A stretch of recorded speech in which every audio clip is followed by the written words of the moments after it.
Hey everyone, welcome back to Daily Downshift. My name's Nestor, and today we're going to be taking a look at some awesome news in regards to the 2021 Corvette C8 pricing, as well as talk a little bit about the 2020 options that people have ordered so far and basically break down all the statistics. This was all recently released at the NCM Virtual Bash, and it was loaded with information that I think you guys are going to find extremely useful. Now, before we get into the video, guys, make sure to drop a like as it supports this channel, and make sure to subscribe because we are always pumping out news in regards to the Corvette C8, whatever's happening in the future, and of course the future variants like the Z06 and ZR1. So stay locked and loaded to the channel, as we'll be updating you guys on everything C8 related as soon as we hear about it.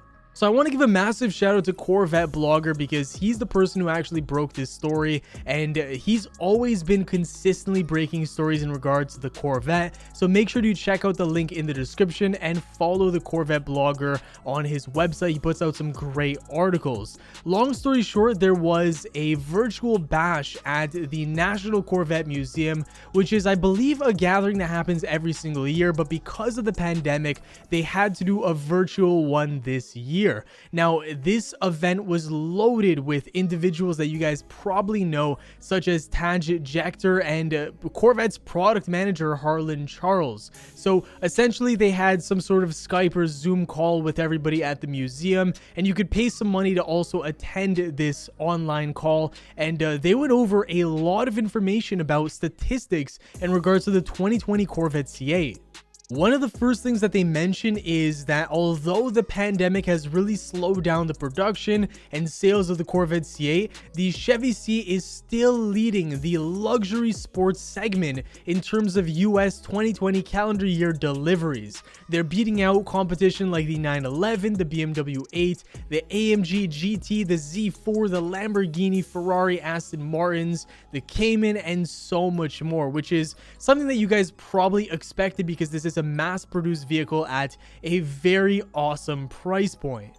One thing that I found very interesting is that right now, GM has a total of 20,181 orders through May 1st. And that is a really absurdly large number considering that they've only built about 2,700 Corvette C8s thus far. So that just goes to show you that the pandemic has really slowed things down. But if they have 20,000 orders that are both, completed cars and ones that are still ordered going through their bank waiting for production, they're committed to producing a ton of these vehicles by the end of the 2020 model year. It really wouldn't surprise me if all 20,000 of these orders were picked up and produced before the end of the 2020 cycle year. Because think about it, if the pandemic is going away and they're starting to bolster their production lines, get more shifts included and all that good stuff, then they can really get the ball rolling and produce a lot of these vehicles by November, which is the cutoff for the 2020 model years. So there's still plenty of time for them to really get in gear and start producing these like crazy. So we have a lot of miscellaneous stats here, such as the breakdown between the convertible and the coupe. 83% of people went with the coupe and 17% went with the convertible. Now, for the actual coupes, 16% went for the 1LT, 40% for the 2LT, and 44% for the 3LT. So it seems like customers are really going for the higher end models and spending a lot more than that base $60,000 price point. And it's pretty interesting to know that I am a part of that 16% that went for the 1LT. Seems like the 1LTs will definitely be quite a bit more rare for the first year model compared to the 2LTs and 3LTs. We have a whopping 89% of people going for the NPP performance exhaust, which is something that I also have on my vehicle. We have 58% of people going for front lift, which makes sense, especially if you do have a front lip or any kind of carbon fiber. You don't want the car to be damaged, so 58% sounds just about right. We have 42% of people going for the bright red calipers, 13% for the edge red, and only 8% for the yellow. And of course, I do fall into that category of the 8% going for yellow calipers. 24% sticking with the FE1 chassis, which is what I have, the stock suspension. We have 22% going with the FE3 Z51, and a whopping 54% of people going for the Z51 with the magnetic ride control. So that's pretty crazy. A lot of people care about the smoothness and quality of their ride, which is of course very important.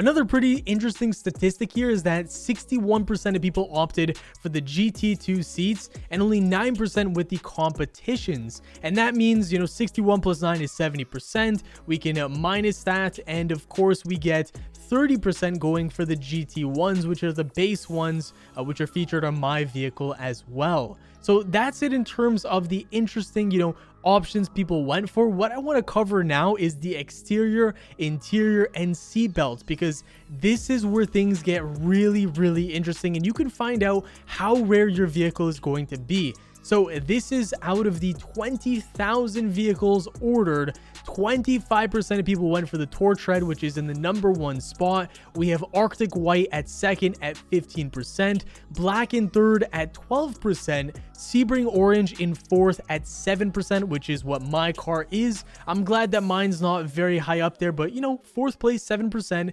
still pretty high. We have Elkhart Lake Blue also at 7% in fifth place, Rapid Blue in sixth place at 6%. We have seventh place going to Ceramic Matrix Gray, which in my opinion is a fantastic color choice. I've seen it in person. That is 6%. We then have Blade Silver in 8th place at 6% as well. We have Shadow Gray in 9th place at 6% as well. And guys, do remember that these percentages are most likely rounded to the nearest whole number.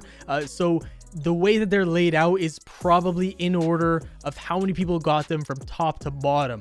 We then have 10th place Long Beach Red, only 5%, so not a very popular option. We have Accelerate Yellow, second to last place at 11th, with only 3% of people picking it. And in dead last place at 12th, we have Zeus Bronze at 3% as well. So a few colors there that people are not liking: Zeus Bronze and Accelerate Yellow, two colors not chosen all that much whatsoever.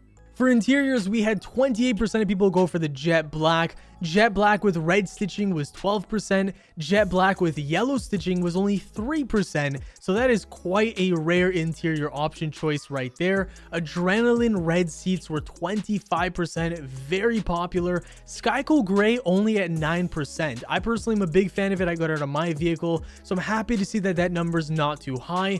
Natural at 12%. Natural dipped at 6%. Two-tone balloon at 4%. And guys, this one is a shocker to me. The Morello Red is only at 1%. I think Morello Red is very elegant and it would look great on a black vehicle or a white or a ceramic matrix gray, something along those lines, and I'm really shocked people did not opt for that option more. For seatbelts, we have 63% of people sticking with the Jet Black, which is of course no extra cost because that's stock. 18% going for the Adrenaline Red, no surprise there. 6% going for natural, 6% going for the blue, 4% for yellow, and in last place we have orange, the seatbelt that I also chose, at 4%. It's starting to look like my car is becoming very rare. I think I got a 1-for-1 car here, guys. Next up, they talk about what's new with the 2021 Corvette, and guys, this is where I have to stress one more time to subscribe to the channel if you want to keep up with Corvette C8 news, because this is a story we covered weeks ago before it was confirmed, and today we're finding out that yes, those leaks were in fact 100% true. First of all, we want to mention that the two colors that we reported, the Blade Silver and the Long Beach Red, are in fact getting replaced. The Blade Silver will be replaced with a silver flare, and it looks like a liquid metal type color. Then we have the Long Beach Red getting replaced with a Red Mist Metallic, and it is described as a red that glows a lot more than that color. Now, of course, another thing that we reported, which we think is a fantastic choice by GM, is the fact that you will now be able to choose the magnetic ride control as a standalone chassis option. You no longer have to go with the Z51 performance package if you want mag ride. Now for the breaking news story, ladies and gentlemen, the price of the 2021 base model Corvette C8 is not changing from the 2020 model year. This is incredible. It means that for a 1LT Stingray Coupe, you are still going to be paying $59,995 MSRP. So that is something that all of you guys can kind of breathe a sigh of relief to, because a lot of people, including myself, thought that the 2021 model was going to have a pretty significant price increase. There were rumors swirling around the internet saying that GM was losing money on every single base model, and so this led to speculation that the MSRP would be increased significantly. Good news, guys, the price is staying the same, and so if your order got bumped from a 2020 to a 2021, do not worry, you're going to be paying the same amount for a base model. There is a very slight caveat to this whole situation, and that is that there's most likely going to be some pricing changes in regards to some of the options that they're offering, but I really wouldn't expect everything to change. I assume that, the Z51 will probably stay the same, and a few, random miscellaneous options will increase by a little bit. Some might even fall, who knows? So yeah, guys, that is going to do it for the video. I want to thank you all so much for watching, and please do let me know what you think in the comments down below of all of this news coming out. I, for one, am so happy that the 2021 model year is not going to have a price increase, because I realized that I was extremely lucky getting my 2020 Corvette, and I could have very easily been pushed back into 2021. I was with a small dealership that was lucky to get a decent sized allocation, and even then I got bumped off the list because of random lucky events. So I could have very easily been in a lot of positions that people are in right now, where they don't have a car in their driveway and they have to wait for the 2021. So it's great that you guys are going to be paying the same as me and everybody else who got their 2020s. That's going to do it for the video though, guys. Thank you all so much for watching. If you enjoyed, definitely drop a like as it supports the channel. Subscribe for Corvette content, and we'll see you all in the next one. Peace.